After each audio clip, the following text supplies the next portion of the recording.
শিল্পাঞ্চল আশুলিয়ায় শ্রমিক অস্থিরতা ও অস্থিতিশীল পরিস্থিতির মুখে আশুলিয়ায় সহস্রাধিক পোশাক কারখানার মধ্যে অন্তত ৪৫টি কারখানা অনির্দিষ্টকালের জন্য বন্ধ ঘোষণা করেছে কর্তৃপক্ষ।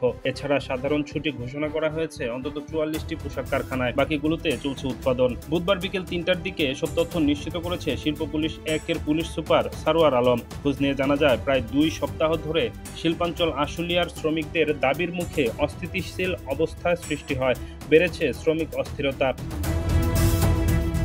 এরই ধারাবাহিকতায় আজ সকালে আশুলিয়ায় অন্তত ২২টি পোশাক কারখানা শ্রম আইন ২০০৬-১৩ ক ধারায় বন্ধ ঘোষণা করা হয়। দুপুরের মধ্যে এর সংখ্যা দাঁড়ায় ৪৫টিতে।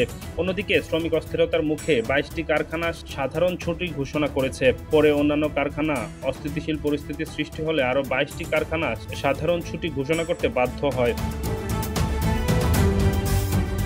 শিল্প পুলিশ ১-এর পুলিশ সুপার সারোয়ার আলম জানান, সকাল থেকে দুপুর পর্যন্ত ৪৫টি পোশাক কারখানা অনির্দিষ্টকালের জন্য বন্ধ ঘোষণা করেছে কর্তৃপক্ষ।